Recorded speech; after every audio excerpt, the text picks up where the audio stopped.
All right, welcome to episode 1, season 1 of 604 Come Up. I got Mica in here. He goes by the name of Kid Filthy. Yes, sir. Thanks for stopping by for the first episode. For sure, man. Yo, I straight up want to say it means a lot, bro. First episode, I was thinking I need someone special in here, you know? Damn, man. No one better than Kid Filthy. Damn, Straight thank from the you. Couve, bro. Thank you, Because you know what man. the thing is, bro? Like, there's a lot of rappers out there, especially in Vancouver. Yeah. But I know you're going to blow. Damn. To me, you already have, low-key, because you're already getting like Mhm. 15,000 hits on a song, right? Like, no game. So I already know you got it, right? It's just a matter of time until you're like, bang, you make it. But Damn. instead of me introducing you, Yeah. you go ahead, bro. Yo, I have to say just thank you because most of the time I don't even feel deserving to be even hearing things like that, man. So I really appreciate it, bro. Like, thank you for real. You know, I've known you for a little bit, and I'm just excited, man. Like, deadass, I've never done this before. We were just talking about this earlier, but Yeah. like, I came in here, like, I didn't come into it feeling like I'm gonna do an interview. I just wanted to stay, like, just open-minded. And It's just a combo recorded, exactly, pretty much, right? That's all it literally, is. I just, you know, kept it. So for those that So, don't know you, give us a yeah. rundown. You know, where you from? Yeah. Everything. So I was born in Congo, DRC. That's like Central Africa. I was born in like the DRC. So there's the Congo and there's DRC. I came to Canada. Me and my family left the country, and like unfortunately there was some conflict in the country. I got here when I was about 5 years old. I came to BC first. Like when I first came to Canada, it was BC, but I was only here for like 2 years, and my parents were like, "Yo, let's go to Ottawa." So I went to the east side of the country for 4.5 years. Like I came back in the 6th grade to BC when I was in grade 6, and yeah, like I grew up in the city of Richmond as well as like Burnaby and the surrounding areas. Like I've actually never lived long term in Vancouver. Like most of the people who are gonna see this outside of the city aren't gonna realize that. Yeah. You know, it's multiple subsections and whatnot. But yeah, I went to high school in Richmond, and yeah, I've been living in Burnaby, like Ever since? ever since. Yeah, nice. I met you in high scholl pretty much through Yes, my sir. older brother. Yes, sir. That's how I got introduced to you. And then it was from there, man. It's cool. Now we're here, sitting here doing a podcast. Yeah. I always wondered, Kid Filthy, how'd you Yeah. get the name? How'd it come up? Yo. I need to hear that. So I mean, I guess I got in trouble that night with my mom and dad. Like, you already know this. So, like, okay, I was out one night with my cousin, and, like, it was a long night, and it was like, I was, like, 16. Like 16. But, like, I don't know. He didn't want his buddies to know how old I was, so he told me, yo, don't tell people that, like, you're actually 16. Don't even mention your age, and don't tell them your name. All right? Tonight, I'm young Filthy, and you're Kid Filthy. Oh, Like okay. literally, I see. my cousin knows. Like Yeah. he knows I'm not lying. Like he told me that, and like, but at that time, making music wasn't even like a thing. Part of the picture, right? Never like I don't want to say never, but like making music wasn't something I really thought about. I loved the music. I was obsessed with it. I was always around it, but making music was never like on the radar of me of the things I would be doing when I'm older. But yeah. So that happened when I was 16, and. I think when I was 18 is when I started making music. So like In high school, right? Yeah, when it came to like figuring out what name it would be, when I started taking it seriously, I just remember that it always kind of stuck. And I think I actually kept like my social media handles Kid Filthy like way before the music. Like my Twitter. Oh, no way. I never noticed that. I know, That's crazy. Yeah. My Twitter was always Kid Filthy. That's how I have the handles like on Instagram and Twitter. Cause Yeah, like, you probably can't get it now. If you I didn't know have if it I before. ever changed it, Yeah. it'd be gone, Yeah. like for real. But yeah, I was Kid Filthy before I was Kid Filthy, to be honest. That's good. That's deep, bro. I was Kid Filthy. Wow, that's deep. Well, I see you rocking the Deaf to the World merch. Can you give like people that don't know what that is, Yo. including myself, like give us a breakdown, you know? For sure. So first of all, like I'm wearing a piece from Bead. Like shout out Bead Design. She's a local artist. That's fire. Can I see that sleeve, bro? Yes, sir. Show that camera right there. That's fire. But yeah, Deaf to the World is this past summer. It's a collective of like creatives, you know, not only musical creatives, like just well-rounded creatives, and we were already kind of like in the same room. Like it wasn't really something we thought about for a long time. Like it was just like a collective of people who were already working together, and we kind of just wanted to stick something to it. So it was this past summer actually, July or like end of June, first week of July. Me and my man's Monte X, we were in the studio, and like he just told me, he's like, yo, I've been thinking about just like putting a stamp to all this, and he showed me the design, and he said the name. He was like, I was thinking Deaf to the World, and just from there, I was like, that's dope. And we actually made so we made like the 3 singles we've released so far all at the same time. Like we've made a whole lot of other music low key, but like we released like Road Rage, What the Devil Said, and The Sky's the Limit. Banger. Jeez. But we released all those at the around the same time because they were all made around the same time. Like when we made Road Rage, I'm surprised. I'm not like surprised it did well because like I was very confident in ourselves at that point already. But like it was one of those studio sessions. It was definitely like one of the first like Deaf to the World sessions. So it was like after we had the name, after we were going into this, and we being Jacob 2000, Inja, my brother FMN, he was or Frankie, most of y'all know him, and Rex Russell Lindsay, Rex Rain.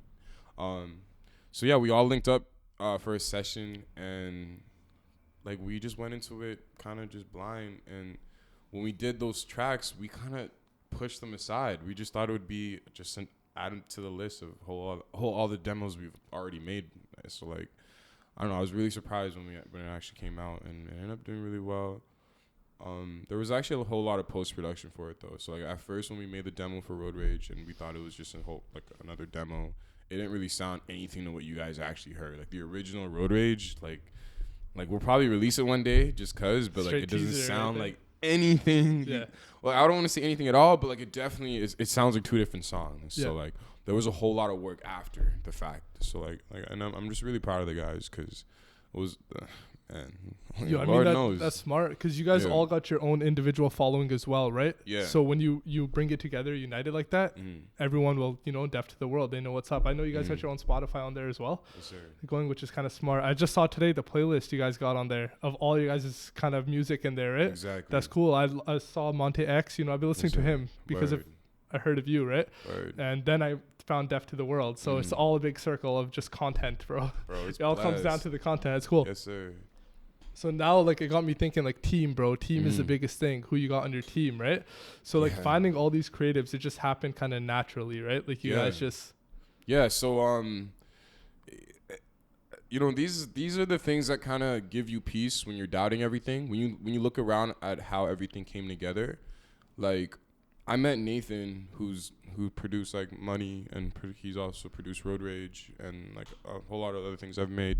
I met him in high school, and, like, I didn't meet him face to face. Like I had messaged him when we were in high school, and I ended up meeting him like probably like a year after or so after messaging him. But like we had first met all the way back then, and at that time, life was so different. Like the music thing was in my head, but like even though I haven't accomplished much, what we've done in this past like 3 years, I couldn't even foresee that like any of it. It's crazy, it was man. just it's like crazy. this thing, you know what I mean? And and at the time, Nathan didn't even think he was that nice. Like. I heard his production like 3 years ago, and I was like, "Bro, you're crazy! Like He just got that natural crazy." talent. Yeah, exactly. I was like, "Bro, you're amazing," and he kind of doubted it, and I'm like, "Bro, like, I'm sure you have a lot to learn, but you have you have the natural side, and that's something a lot of people can't obtain. Like, they can do the technical, they can study it, they can read the textbooks, but they come." I don't know. It's a little different. Like, obviously, there's a gain to 2 sides. Like, what I'm trying to say is like some people have the natural aspect to whatever they're doing. Yeah. Like someone can study how to do Photoshop and be super nice with it. But then there's some people who naturally just pick that stuff up. And it's dangerous when they're naturally good at it, bro. Disgusting. Yeah. It's dangerous. So like, and yeah, that was 3 years ago. And like, I had met Monte through another friend of mine. And that was a little weird how that all went down. Like I was friends with a buddy named Harry, and he told me about Monte. And like I checked out his music. I thought it was really different. For me, it was like, yo, like I really messed with it because it was super intricate. And I told him that when I first met him, like, bro, like there's a lot going on in the city, and it's dope to see a lot of people doing things, but I don't see a lot of people taking chances and being brave with the music. So I saw that, and I was like, man, like we linked up, and like X amount of time later, now we're here, and like with Jacob as well. So Jake 2000, he's done like producer, right? Yes, sir, producer, and my main mix engineer. That's my man's. I did an opening for I forget which show it was. Kid Ink? Yes, Fair enough. yes, Yeah, it yeah, was. kidding. Yeah, That was a sick show. it man. was yo. Yeah. Yeah, it was at the Kidding show in like 2017. We did an opening act, and Jake was at that show, and like I met him after the set, but like I just remember meeting this kid, and we kind of brushed him off because like it was like all the homies, and then this just random kid who was really excited, and we were just like, yo, like. You just thought he was another excited guy, right? I don't know, like I guess, yeah. Yeah. But it wasn't disrespectful. It was just super random. Like he Yeah, just for came sure. up to us and just walked with us, and we're like, oh, okay, and kind of said goodbye. But fast forward a year after that interaction, I'm like, we're talking on Instagram, and then he waits till we meet again in person to tell me, yo, I'm that kid from that show, and I just thought that was crazy, like just how all that worked. Like It just clicked, right? I was in a whole different place when he had first saw me that night. To just how the universe always seems to just bring everything together. And what I said in the beginning of this is, these are the things I look at when I'm feeling a little bit of doubt. It's like I look at all these interactions and like coincidences that I go through, and some of it just seems divine to me. Like it was supposed to happen. Like So you kind of believe it's all meant to kind of be, you know? I earnestly believe like this is exactly what I should be doing, like in terms of like the energy I'm gonna use every day. Like I feel like I don't want to be just one thing. I don't want to just be a musician or just an artist. Like I definitely want to be multifaceted, but like I definitely feel like the music is a big chunk of my purpose. Like I have to be doing this. Let's step out of music for a sec. What else do you do besides music? I'm like a family guy. Like I'm with my brothers a lot. I work some side jobs, obviously. Yo,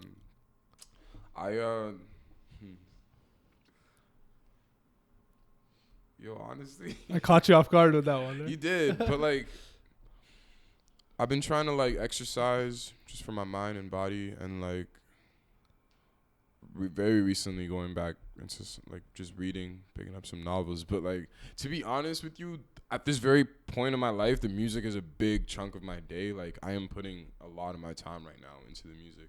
Not that I don't do anything at all outside of the music, but they're very mundane because like. Yeah, when like you find something you like, you just you get kind of like addicted to obsessed, it, right? You get bro. obsessed, It's right? an obsession. Just love for doing real. it. That's how it should be, though. Like, honestly, and I could sit here and just say that I'm obsessed with it and not actually be like for real. Every single day, I have to put something towards the music. I feel like you should be dropping a song like every day, bro. Cause like every song is like even in the night, right? Like I was hearing that today. I'm like, damn, this is a straight banger. Like all songs, they all got different vibes. Like you got that really authentic flow with your music. There's a lot of rappers out there that they go with the clout. Is that the right word? I don't know. But they go with like the certain trends that are going down right now. They just follow it, right? And they fake flex. But you got that authenticity with your music, and you can tell after you listen to a few songs, you know, right? It's real. Yo, I feel like, you know, you can be good at.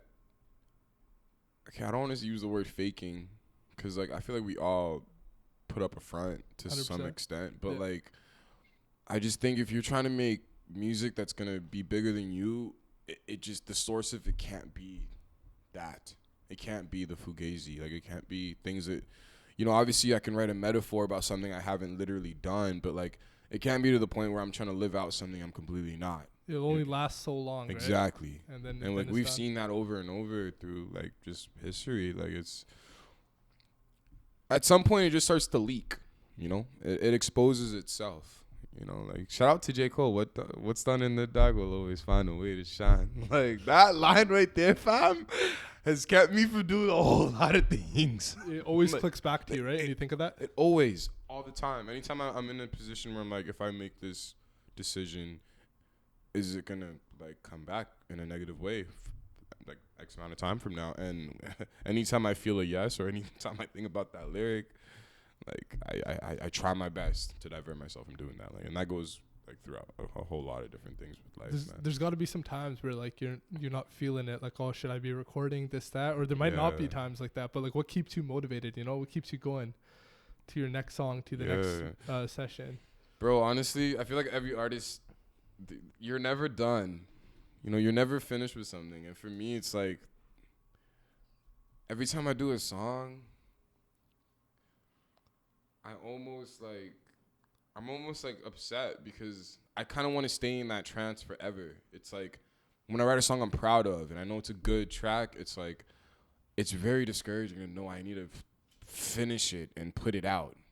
Like I feel Ye when he was like constantly morphing St. Pablo, like he dropped it and then he did different mixes on it and the song sounded different and then he added songs. Like that to me embodies how it feels to be. It's like you constantly want to always like innovate and change it. It's like it's never a finished product.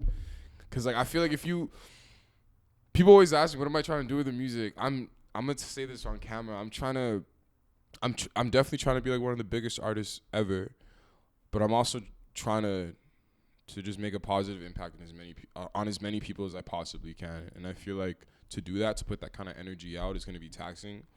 But yo, sorry, what was the question? What was the question? Bro, I'm lost right now. You're lost?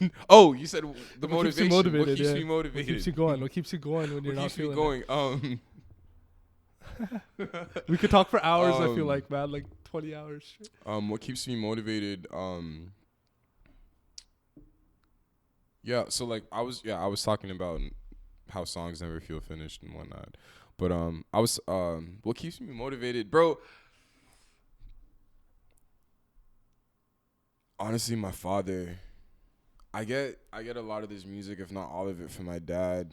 Obviously, like the people around my dad, like my mom and my siblings, also come like to play with that. But like my dad is really the stem of like who I am musically, because like he had this thing I'm trying to do with the music. He had this dream once upon a time, and unfortunately, life didn't let him fulfill that dream, even though like, you know, he really, really tried, but it just unfortunately with moving the family from like a war zone and like just growing up in a war environment, it kept him from living that dream out. But like he brought my family over to Canada.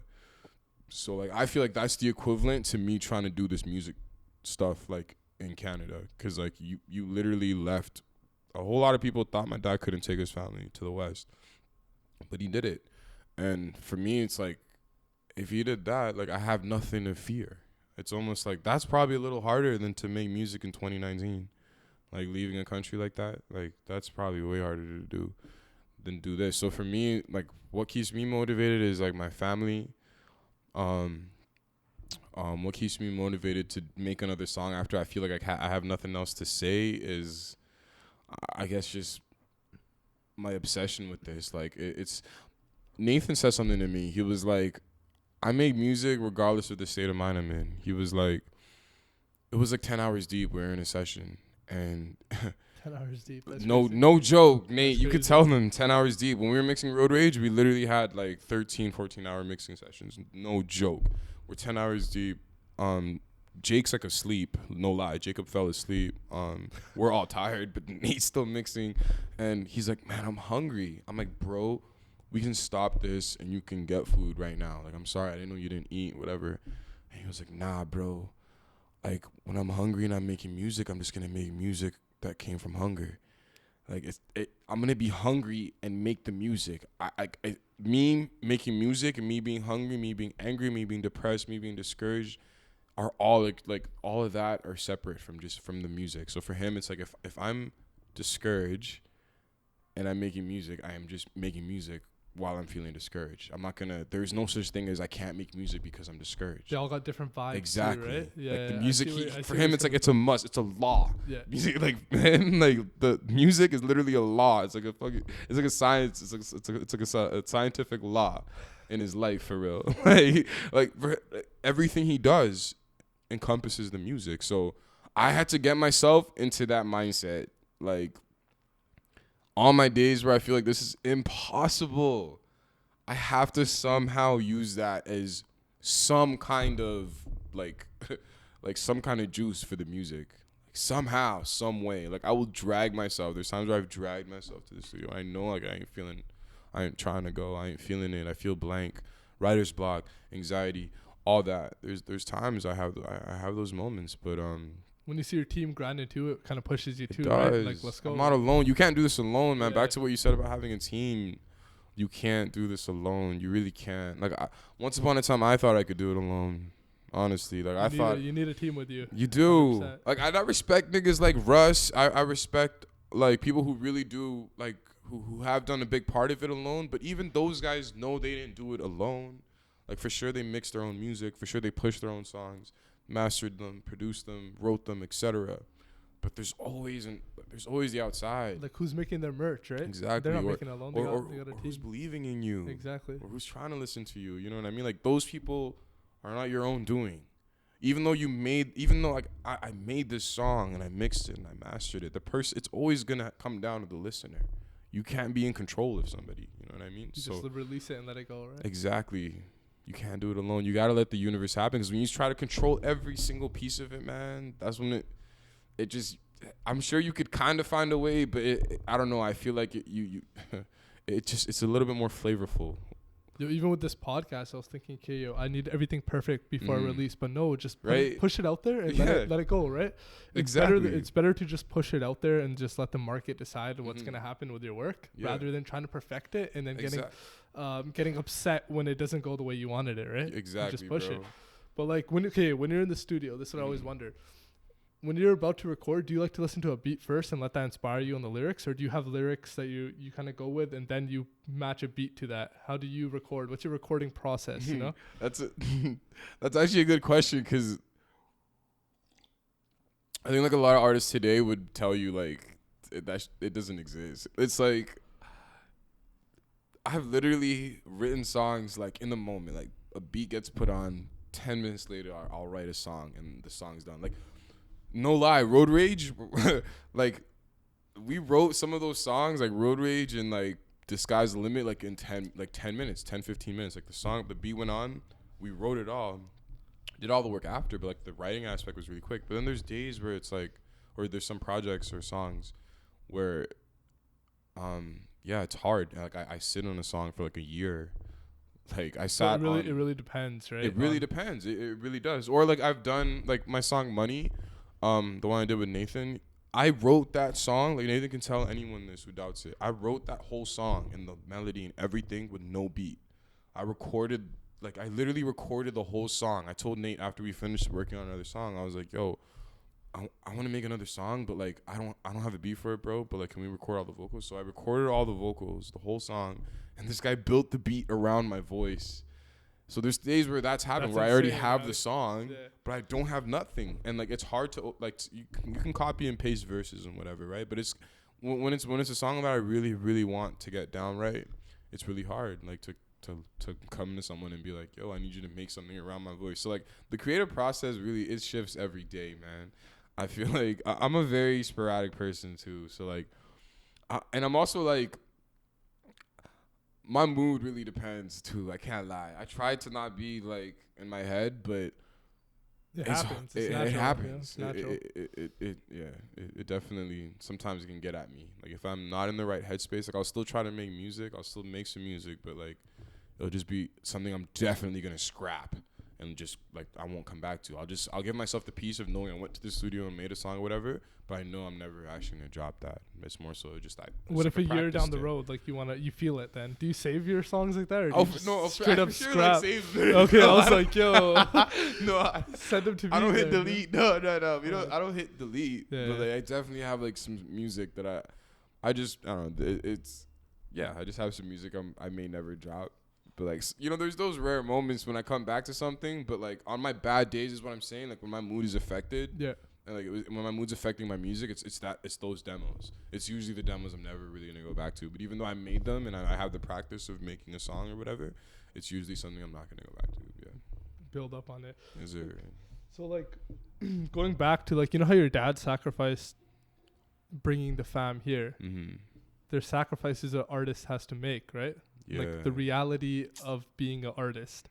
I don't think a lot of people see that. They just see like, okay, yo, this guy uploaded to Spotify today. Let's look at it. But they don't see what you're sacrificing, what else you could be doing, What are some sacrifices that you go through when making music, being an artist? Yeah, that's a good question. Off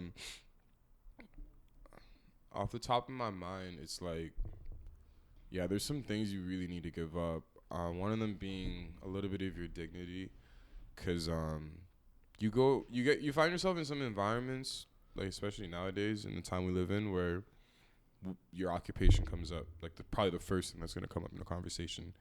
And when you tell someone that, like, if you're brave enough to tell someone you make music, like off the jump, like even if you have a side hustle, like a side part-time job or a full-time job, like you see the reaction that you get. And honestly, unless it's someone in the industry and like someone you personally know, the reaction is usually a little of a drawback. Like I kind of get, like, if it's a random person and they ask me and I tell them I make music, they're like, oh, another rapper or whatever, another it's artist. that. It's like, right? oh, another artist. Or like, even if they keep the front and they say, oh, that's dope, the conversation they're gonna try to have with you is like, I don't know. It's sometimes it's not intellectual. Like they'll try to talk about some mundane shit because they just assume because you're an artist, you probably don't know much about like the world, or you probably don't know much about like anything technical, or you probably don't have like much experience with different things, you know. And like for me, it's crazy because I've met some artists who've done the whole master's degree program, but they're in love with music so much they had to make the music. And it's like anytime I have that negative interaction with someone after I tell them that I make music, you know, I don't know. I think about those guys, I guess, the ones that I know have done the whole school thing, but they still make the music and still make their own way. So like, a little bit of the dignity is definitely sacrificed, I feel, when you're trying to do this music stuff, because at times it can feel a little not embarrassing. Like I guess if you're like proud of what you do and you're passionate, like you won't feel embarrassed. I definitely don't feel like yeah, you don't like, care. Okay, cool. Like, but like, I know not everyone feels that way. So like I definitely know that some artists are gonna feel a little embarrassed that they make music as much as they love to do. And like, what else? You sacrifice your time. Just like with anything else that needs your attention, for sure, like your time doesn't get sacrificed. But I feel like it hurts a little more when you're doing music and you're not like seeing straight progress, or you're not in like where you want to be. Like if you're working a job and you're making 50 a year, you might feel like, you know, you're wasting your time if you hit your job, and like you might feel like you should be doing something else. But like at least like you have security. You know, got the backup funds, right? Exactly. Yeah. You got security, and like when you're doing music, and like yes, you're taking care of yourself, you're working, you're trying to save. Like you're definitely not gonna make as much, possibly like as much, just on the day to day for average musician trying to make it, or isn't gonna make as much as someone who like, you know, went to school and they're the same, like around your age group and shit. Right? So like for me, it's like, yeah, I've definitely felt discouraged, and like, when it comes to that, it definitely like sacrificed, like when I sacrifice my time for the music, it hurts. It's a little bit more scary for me because it's like how secure I am in doing this music. Like if I had just gone to school and felt like I wasted my time, at least I have this piece of paper. But if I do this 2 years of grinding this music, it's like, how much am I left? Like how much am I putting on the line here? You don't really know. It's kind of scary. It's like, yo, there's no security. Even I feel like. There's always even the people who are there, even the people who've made it, feel the same thing. Like obviously you can grind and make sure you are saving as much as someone else would be working, and you are like making revenue with this music. But I feel like when you're trying to be creative and a big part of your like success is gonna come down to how people feel about you. Like I think the job security is a little different from someone who has a degree and who has like 20 years working at. They know they got the backup, right? Exactly. So they're not pushing it as hard. Exactly. You could be grinding as an artist for like 20 years, be on for like 2 years, and that's it. And you're done. You're done. If you don't play it right, you can. And you have to go back to minimum wage. You know, there's no degree. You can't tell them, look at my views. No one cares if you're getting a job outside of that. You know what I mean? Like no one's gonna care. You know what I mean? There's a lot of niggas who fall off and they go back to working at like Foot Locker, which I'm not talking down on anybody who works at Foot Locker or anyone who's tried the music thing and fell off. I'm just saying it's like, it's not the same as someone who's, you know, going to go get this job with this degree. Say they lose the job, they can still go somewhere else because they still have the experience and they have that degree. You know what I mean? So it's like, for me, I feel for artists. Like when you're putting in that time, it's a sacrifice that probably weighs a little more than someone else spending time doing something they're kind of doubting. When you're doing this music shit, that doubt's gonna come with it for sure. And like, I've definitely been put in some pretty negative sets from thinking about how much time I've spent making this music. Man. Hours, bro. Hours, bro. And you feel like you spend like 30 hours on a track. You think it's the track. You think it's the one. You think you're going to bed and you're waking up a whole, like, you know what I mean? Thousands of hits, right? But zero. But zero. But like, I feel like you know you're in this if you can take that on every time and be straight and just be ready to go, boom, what's the next one? Like, I feel like if you can feel that, which I do, I feel that way. I feel like every track I put out is the one. Every single one. Or else, why would I put it out? Yeah. You know what I mean? It's like, I feel like every track I make has to be the one. And I feel like that's what forces the next one to be a little bit better. It's like, I can't, I don't know. It's obviously, I don't want to say that every track I make is always, like, obviously people are going to have their opinions and say, like, my last release might have been whack or whatever. But, like, for me, it's like I go into it thinking that I'm trying to always outdo that last one because I'm trying to go to bed, you know, thinking that it's going to all change the next day. But when it doesn't, you have to be able to take that. It's like, cool, the next one. It's like LeBron, man. This nigga goes to the finals how many times? Too many, right? You know what I mean? It's unfair, bro. He's been at the finals so many times. And it doesn't faze him because he's a true champ. He knows what he's doing it for. Who cares if he's gone 4 for 19 or whatever it is, bro? It's like, or 3 for whatever. Like, who cares? Like, for him, he knows that feeling because he went into every season thinking he's going to win. And every time he's lost, it hasn't fazed him. LeBron still wakes up he still shows up. Like, it's he has his vision in mind and he's getting it done, right? You got to have that vision. All that other shit. Yo, like dealing with hate. I love low-key love hate, bro. When people hate on my shit, I kind of love it because I use it as motivation. How do you deal with that? Yo, when I was a kid, I would always watch interviews and niggas would always say, like, your haters are your motivators, your haters are your best friends. Yeah. And I always waited until I understood what that really meant. And now it's like, it makes all the sense in the world, man. For someone to hate you, they got to know about you. They can't hate on you if you don't. If they're salty, ignorant about whatever you're doing. Yeah. How do you hate on? I guess there's some people who hate on stuff they have no knowledge about for sure. But when it comes to like hating a face, hating a person, hating an image, not just an idea or something like or whatever, you know what I mean? Like if you like hating somebody, it's like,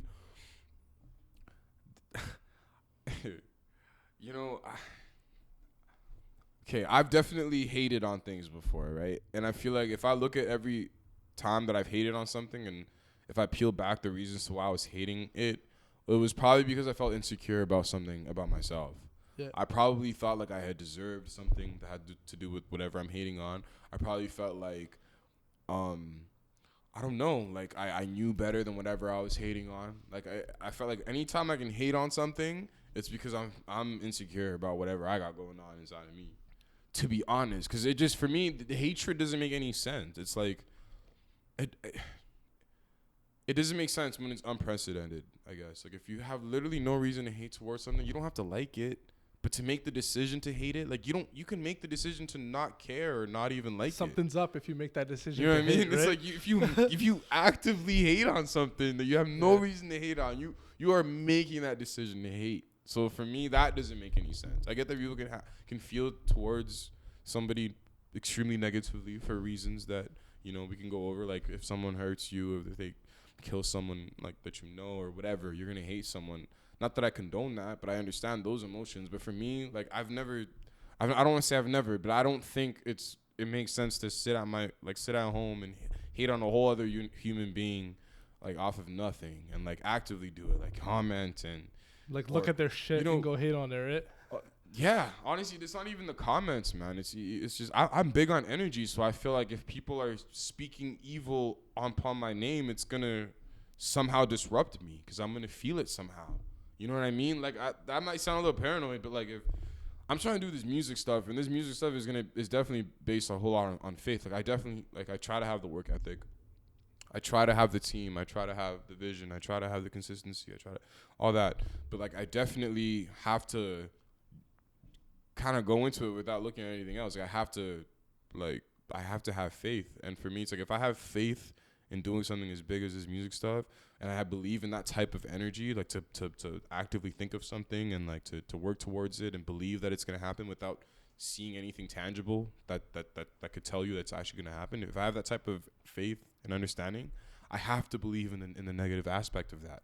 If someone's speaking ill of me, if someone's envisioning it, if someone's trying to breathe it into existence. My downfall, my whatever. That's for sure. Like I feel like that it's completely unnecessary and it's real. So like my haters, bro, like they motivate me, but at the same time, I'm really about like I'm trying to be about positivity. Obviously, you can never eliminate all the haters, and your people are always just gonna look down on you. No matter what you do, man. No matter what you do. But again, like what I said, man, niggas can't hate on you unless they know about you. So if they're hating, fam, that's currency. You know, especially nowadays with Instagram and YouTube and views and streams, all that. Niggas can't hate on your track till they hear it. So by the time they're hating on your track, you already got some bread for streams. You know? That's facts though. Speaking of currency, like artists, I know they can make money off shows, streaming, but what are some ways artists can make money that not many people know of, you know? That's what I'm interested in. Like what's... Honestly, I'm interested in that too. There's merch, there's shows, streams. Okay, so if an artist is independent though, it really comes down to what type of artist. Like if we're talking about an independent artist, their money's not gonna come. I guess like for anybody, you don't want most of your money coming straight from your salary. Like you definitely want to have investments and things that it's gonna make you revenue when you're not working. You know what I mean? But like, other ways. So like.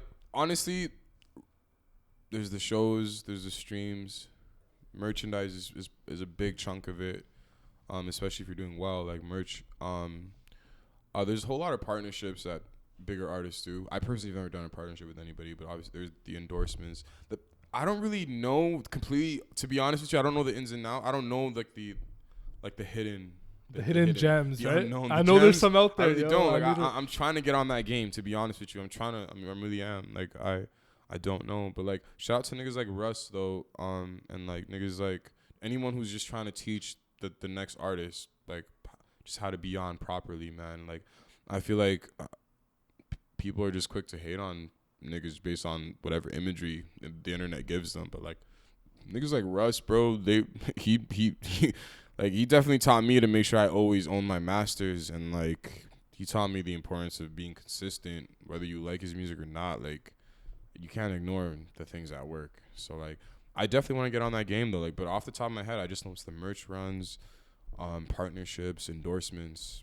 Man, I mean... Merch is crazy, man. Like, even at these, like, I went to a Kendrick Lamar concert. Yeah. I'm pretty sure this was back when I was printing clothing. I'm pretty sure he was printing on Gildan, right? You can get a Gildan hoodie if he's buying in bulk for like less than $1, and he's straight selling it for like $80, right? So merch is huge, straight up selling merch. Especially when it comes down to like when you're signed and everything, like, cause like the label, they're gonna take like a big chunk of your streams, so you're not gonna make money off your music. You know what I mean? So you got to do shows because you can work some deals around the shows where you're making the most from the show and probably making like 85% of whatever is going down at the show. Yeah. You're definitely get your money on that. So like, yeah, on the bigger scale of things, like the merch is probably one of the biggest things for all these artists, like the Logics, the J. Cole's, all of them. Like their merchandise and their shows. They're collabing with like Nike. Oh, for sure. And the endorsements for sure. Yeah. Those are huge. But like for upcoming like signed artists and whatnot, definitely their shows is where the money's at. So 2019, pretty much 2020 now, a month away. Yeah. Being a rapper in this state, bro, technology is huge, right? It's everywhere. Yeah. Like, what do you find that's hard? That's like it's better for you because there's so much content out there, right? So like, how do you stick out from the rest using technology? How does it play a part in your role? When it comes to music, it's like 60 years ago or maybe 70 years ago, to make a track or an album was like a science project, fam. You had to have a huge room, you had to have like huge equipment, whole lot of personnel, and like just so much going on to make one track even. And like now, with technology being so like advanced compared to like 70 years ago, everyone has a chance that you can make a whole track on your phone. Like Lil Pump, X, all them niggas made tracks on their phones. And like technology, I feel like you got to use to your advantage. There's definitely disadvantages to technology where people think the whole aspect of this music stuff should just be on what you see online, and that's definitely damaging and detrimental to a whole lot of careers. If you're bigger online than you are in person, you're not gonna sell tickets, and you know your merch and your shows are gonna be a big chunk of your whatever you're gonna make that year. So if you're too caught up with the tech, you're gonna get lost in the sauce. But like, in terms of it being to your advantage, though, like you can reach all these people, like because Worldwide, of social media. You can globally, you can put your song out and millions of people can hear it because of technology. And like, you can literally run your whole record label because of technology. Back then, the labels had so much of a leverage because they didn't have any kids out here with MacBooks uploading their songs on like TuneCore and whatnot and just running it. You know what I mean? It's like, now it's like, yeah, you can literally do the whole thing at home. That's why I really press on like being as independent as you possibly can. Kids, like, never. Okay, I don't want to say never, but like if it ever comes down to you having to give up any of your masters, any of the percentages on the actual music you own, like try your best to hold on to it. Because you can really do this on your own. Like, technology is so blessed. Like, I made a lot of my music before like this year in bedrooms, and like some of those songs have done like okay, like Money. I made that in a bedroom. You can't even notice, right? It sounds perfect. Because obviously that takes like work and like the people learning how to use the equipment and whatnot. But like the fact that it's accessible to kids, because we were like 18 at the time, like to just that, it's like it really should drive you to like pick these tools up, because it's just tools. Like technology is really it's just tools. It's like you're blessed. You're so blessed to be trying to make music at this time, man. It would have been much harder 50 years ago. Yo, it's crazy, man. Like, speaking of tech, right? Like, I'm looking at your Spotify Wrapped right now for 2019. You reached 75 countries, which is insane. That's crazy. So back 60 years ago, to reach 75 different countries. Exactly. Like, damn, how do you do that, right? Exactly.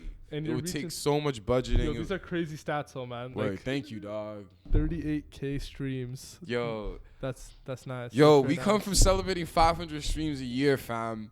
I know 38K streams ain't like crazy for a year, but like, and I know I don't do it for the numbers. I'm just down to see growth. And when you see the numbers, you're like, okay. Technology can show me that I'm actually growing. Because what if I didn't have that? I could go this whole year making music thinking it actually never went anywhere. Yeah. You know, but like, thanks to analytics and niggas from Spotify. Like, is this just Spotify? It's just that's Spotify. Just Spotify. So you still got Apple Music? Apple Music, Google Play, all that. SoundCloud? Are you still on SoundCloud or? I've been Yo, Super SoundCloud on Super. Yo, SoundCloud brings me back, man. I definitely started on SoundCloud. It was chill too. Like we did okay at the time. Like, there were people listen, but like, I feel like once I jumped into the whole streaming thing last year, I kind of just got lost in it, and I kind of fell off with the SoundCloud stuff just because I feel like I don't know, everyone just seemed to be on the bigger music platforms. Platforms where you can reach anything, right? Any type of genre. Exactly. So like, but I still love SoundCloud though, man. Like, it's still always gonna be home. I do still post on there, like, low key. I never like really share the links or anything like that no more. But like, that's a hint right there, major hint. Yo. Yeah. I definitely still post on there though, low key. Like, I still release like some music on there. I'll probably use my SoundCloud though for like those demos I never thought I really wanted to put out. You just put it on there. For anyone who really vibes with what we do, like, and just to show my appreciation, like, I'll always put out like some cool stuff on SoundCloud. But like, yeah, I definitely slow down on that. The first song I heard from you was Super. This was back in high school, right? When did you record that? What year was that? That was in that was 20. I think that was 2015, bro. Like, yo, January, I swear that was like on like a AirPod or not AirPod. Sorry, Apple earphone mic or something. Like, yeah, it was still sounded crazy though. I think that's one of your top songs to the day, bro. That was crazy. On like a little trash mic. It wasn't headphones, but like, yeah, basically. But thank you, dog. That's I honestly, I don't even listen to my old music like that. Anytime it comes on, it brings me back. It's crazy though. Like, at that time, I definitely knew my music wasn't where I wanted it to be, but like, you have to be in your bag. Like, how else are you gonna actually get in your bag? Like, of course I felt like I was the man. Of course I felt like I was the nigga writing the craziest raps when I was writing that. But now it's like trash. If niggas try to play that, bro, I'm always like, I'm gonna go on my phone. Yo, actually, that song's like, actually crazy. You know though. I'll put a link in it to somewhere here on the video or something. You guys gotta hear it. If you're cool with that, I'll put the link on it. Yo, I'm cool with it. It's whatever, actually crazy. Bro. You know I'm cool with it. That's funny though. Yo, shout out Swanky P though. Shout out Swanky P, man, for real. That's he snapped as well on that. That's my guy. Yo, like, okay, so let's just switch it up here. Female rappers in Vancouver. Are you working with any right now? Like, yo, I personally don't know of any. Like, I wanna hear about this. You know? Yeah. Yo, I've been trying not to say female rapper just cause like. I don't know. When I was younger, did I fuck up there? No. I'm not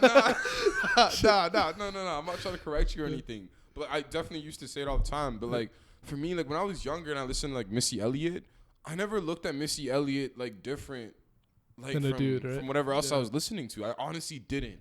Like for me, when niggas like or anybody said like yo put on music and like it didn't matter for me. Like if I was putting on Missy, if I was putting on like Chris Brown, it didn't matter. So for me, it's just kind of weird when I split them. I feel like I only use that term if it's a trash rapper that happens to be female. Like I'll call her, she's just a female rapper. She's trash. But like no, if it's an artist I respect that's a female, like I'll just look at them as just a regular artist. But like, but the ones out here though, Nala goes hard. I'm just thinking, is that Nyla? N-Y-L-A? Nala. So like kind of like Lion King Nala, like Nala. Oh, okay. Yeah, like the lion. I got you. Yeah, she's dope. She's out like from Vancouver. She's been doing it for some time too. Maybe even longer than me, but I think she's dope. Who else am I thinking of from Vancouver? From the Couve. The Couve. Kim Mortal is dope. Kim Mortal, she's dope. She's an artist, she's an artist from. I don't know if she's from Vancouver, but like she is from BC, and I happened to I saw a show from her like a couple months back. I haven't worked with any of these artists though. Trizit's dope too. Sorry, I'm just thinking about rappers. Like you mean just artists, right? Artists. Sure, okay, I was trying to think about rappers. I definitely know a couple more female like artists. Trizit's really dope. She's a singer from out here. Let me think. I've met a couple recently who are super fire. Man, I'm forgetting names right now. Yeah, I'll hit you with another question right now. Yeah. It's been on my mind. Mm-hmm. Someone that has never listened to your music. Yeah. What's one song you'd say go listen to for the first time, you know? Like the first song from Kid Filthy, what do you recommend? Yeah. You probably say all, right? But like what do you say? Road Rage. Road Rage, all right. I think so. Road Rage, yeah. Yeah, Road Rage. You just feeling it. That's it. Yeah, I'm really proud of that song, man. Like, just thinking back to the session and just like, I don't think I've ever written a song like that before prior to Road Rage. Like, so I thought it was definitely like my most experimental track. I feel like from like the intro to how we did like the outro to Monte's bridge. To just the sounds in the song, like I felt like we really just went outside of the box. I felt it was like the first time I really went outside of the box with my music for sure. Yeah, it was something new, man. You and Monte together are a great duo. Yo, like you guys blend well. He's so sharp, bro. He's crazy. He's crazy. I gotta get you guys all on here one day. Once you get the mics going and stuff, we'll get you the whole team in here. Absolutely, it'll be sick. You know I'm down. So like, okay, you're my first guy on the podcast, right? Mm-hmm. We'll do one every year on the same day, right? We'll release one. But like, what's your long-term goal? I could say I don't like getting asked that question just because like who knows, right? Shit changes as time goes. But where do you see yourself? Like, what are you trying to accomplish in like let's say the next year, 5 years, next whatever? Year? I don't know about the next 5 years to be honest. Too far. But like in the next year, I want to have the music somewhat self-sustained in terms of. It takes care of like my everyday things. Like I don't have to find another 9 to 5. Yeah. I also want to. I want to go on an independent tour, but like, by a year from now, I want to have at least gone on a mini tour, like independent. Where would you go? Just like Canada. Victoria. That'd be crazy. Kelowna? Kelowna for sure, because they're lit. Vancouver for sure. You were just there in Kelowna, right? I was. Yo, Yeah, Kelowna, I love, the community there is really cool. Like, they really, I feel like nothing really goes on in Kelowna, so bodies always come out. Like, people always come out whenever there's an event, just cause. But when they do show up, like, they really do vibe, and they bring the energy. And I've been there a couple times now, and I've loved it every time. So Kelowna for sure, and we'd probably, like, head to, like, out east and, like, hit Ottawa or something. I lived in Ottawa for like 4 or 5, like almost 5 years when I was younger. So for sure, come like on some like come back home thing, and like maybe like Toronto, and yeah, just something super easy, man. I feel like I don't think we have to wait till we're on to be doing like a tour. You know what I mean? I feel like it's super doable to just get up and go, man, and hit a couple venues. Like, be proud of it for sure. Like, definitely. So like a mini tour. Just for the experience. I don't expect to, go crazy. But what else? I hope a year from now I've been super consistent with putting out music. How many demos do you have just laying around? How many demos? Just curious, That's a funny. Niggas always say I got 2,000 tracks in the. I haven't met anyone who has 2,000 tracks on a hard drive, but that's a lot. I don't know. Maybe I just haven't met niggas yet. But like for me, I got like. Okay, songs that I haven't released, like songs and like ideas, like maybe hooks and choruses and stuff. I don't want to be capping because like Jake and them are gonna know. It's all right here, yo. It's all right here. On Jake's camera. gonna hit me and be like, he's gonna send me a screenshot of the hard drive. Nah, there's like, I want to say at least like almost. I want to say like almost 100 songs / ideas that I haven't that are unreleased from this past year, like melodies, choruses, tracks I haven't dropped. I want to say almost 100, probably ranging around like the 80, 90 area. But that can blow up to hundreds because you can get sure. ideas from going back to it, listening to it. And if I do a demo for every single song idea I have, I probably would have like 200 tracks in the vault, you know what I mean? But for me, when I say I have something in the vault, it's usually like a track, a finished product, drop, right? You know what I mean? Like that's usually what I usually like how I like to think of it. But yeah, just for for podcast sakes, it's like just under. You're just scared of getting exposed, under right? it, Bill. Keep it chill. Yo, man, like I should have asked you this earlier, but like you already like established the start of your career, right? Like, what do you recommend for someone getting into this? Like, what are the ideal platforms to go on? Like, just some general tips you would give them. Yeah, yo, I still feel like we just getting into this though. I still feel like an up and comer. Like, I feel like we haven't done nothing yet, to be honest. But like for someone who's starting fresh, getting your music on all the music platforms is way easier than you think it is. Especially now, when I had first started making music, like TuneCore and all that was pretty brand new, so it was pretty harsh in terms of like the long wait times. It was more expensive. Now there's so many different ones, like DistroKid, Record Union. There's so many different ones. Go with the one that's you're cool with. But yeah, getting your music on all distribution is really easy, and you have no reason to not be doing that because not everyone is trying to find your SoundCloud, or not everyone even like a lot of people don't use SoundCloud as much as. Like you want to be that SoundCloud guy. I feel like you have to do the all streaming platforms thing. So there's that, and there's be open-minded as much as you want to be the mastermind musician who's just so ahead of their time.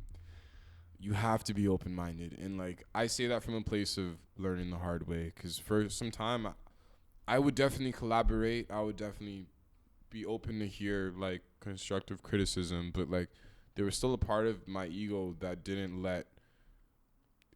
I don't know. I never really truly let go of that, and when I did is when some magic happens, man. When you let the other person in the room speak, or when you really take on from some advice that you were given and really do like make change based off of the advice, or like just when you really do like open-handedly collaborate with other people. That really goes a long way, man. Even when you feel like you shouldn't, or if you feel like you're too good to be collaborating with this person, if you feel like you're bigger than them, or if you feel like you have nothing to learn from them, like anytime you have those thoughts, you should probably collaborate, and just to see, like, there's always an outcome, man. And I feel like it's always a positive outcome when you collaborate. So collaborate, a big thing. Get your music on all streaming platforms. Collab, be open-minded. Let me think. Be I don't want to use the word realistic, but like, don't be upset if your music isn't doing as well as you thought it would be doing, if you're literally like not putting much of an effort towards it, because you are taking a risk, like we talked about earlier. Like, if you're trying to do music and it's something you want to be serious about, and you are taking small risks for it, like, don't go half-assed. Like, if you're gonna take any risks, go all the way with it, because it's gonna hurt. And it's gonna hurt, man. When things start going floppy, it's gonna hurt. But yeah, so just know why you're doing it too, man. Know why you're doing it. Have a reason. For real. Like, if you're just trying to flex on niggas and shit on niggas, man, and you earnestly want to do that, just know, like, that has to be it. Like, you gotta go into it and do it 100%. But don't do all that flexing stuff if in your heart you feel like you want to be a true MC. You know what I mean? It goes vice versa. Like, if you're trying to make some real music, but you feel like you need to do the corny stuff to make it work, and you start doing the corny stuff, that's never going to work. We were talking about that earlier. It's just going to show eventually, exactly. Right? It's going to leak. It's going to leak. It's just going to bleed out, man. You know yourself probably the best. Like, just do what you know. Like, do what's true to you. Do what you know. And don't only do what you know. Obviously, be, again, open-minded. Like, learn new things. Apply different things. Like, adapt. But, like, just be true to what you're doing, because you're taking a risk. You only got one life. If you're trying to touch the masses, it's going to take sacrifice. So know what you're doing it for. Because it doesn't matter what you're making, man. If it's true to you, it's going to be true to another individual. And that's it. That's the connection you just make with this music, man. Lil Pump, all them niggas, man. They make stuff that's true to them. You can call it ignorant. You can say that you don't understand it, but it's true to them. That's why it works, regardless of how it looks. Big facts. You know what I mean? Kodak Black. Niggas can look out that and be like, he's on some nigger shit. I mess with Kodak. I mess with his music. I obviously don't know him personally. I'm not going to speak on anyone, but people can look at whatever he does and say that it's negative and say that it's not, the right thing. But, like, I guess he's being true to himself, like, so far to the, like, he's keeping it real so far, like, that it just comes off as some ignorant, like, nigga shit. That's how he's successful, though, right? He's being real. It is, though. Right? He's real. And I'm not saying that Kodak's an ignorant person, and I'm not saying that, again, I don't know him at all. I just think that some people have negative perspectives on Kodak Black. But for me, it's like, he's just being as real as he possibly can be, whether you like it or not. He knows what he's doing, and he's doing whatever he's gonna do because he knows himself. So it's like, again, just be true to yourself, regardless of the consequence. I guess, as long as you're not like degrading another human being, like, be true to you. Doesn't matter what it is. Do your thing. For real. You got anything else, man? Anything you want to give away before you? Yo. What's your latest project you're working on? Yo. We didn't even touch on that right now. Yo. I don't want to say it because once you say it, it's like a thing. Make it a thing, yo. Make it a thing. Make it a thing. I'm dropping a project in 2020. I'm dropping a project in 2020. I won't say the title. I have an idea of what it's going to be called and what it's going to be around. I got some demos, but yes, I'm dropping a project in 2020 for sure. And Deaf to the World is trying to do a project as well. I'm going to just say it, guys. I'm sorry. So we're doing a project in 2020 as well. And because we've been working on music, but like we definitely want to put like something together. I feel like we've taken this time this past summer, this fall to experiment, to try things. Some things worked, some things didn't. I feel like now we know what our strengths are, and we want to focus on that. So I want to put together a body work. I didn't drop a project in 2018. I released music, but I didn't put any projects out. So I want to come back to that project bag. And I use project because when niggas say albums, I don't know. Like it's so I'm gonna use the word project for now. It's a safer word. It's safe, fam. It's a project. I'm working on a project. I am. Razor drops. Razors are already gonna be out by the time y'all niggas see this. So when's it come out? What date? Next week. Do you have a date set or just next week sometime? Next week. Next week. I'm trying to get something out of you. I feel you. Next week though, but it's dead ass dropping next week. I don't know the exact date because I'm doing the art last minute tonight. Yo, what's your last music video? Stamina, right? Or my last music video was Heartless. Heartless. Yeah. Yo, I need to see another one, man. It'd be cool to see the team on it. We definitely wanted. We definitely want to bring visuals. Like we're not sleeping on it. I have slept on it, but at this very moment, we're really trying to. Like, I feel like, we shot a couple of things in Kelowna that didn't work out to how we wanted for this last release, Disguise. But we definitely want to shoot a video, like one for Road Rage for sure. That'll be for crazy. myself, I definitely want.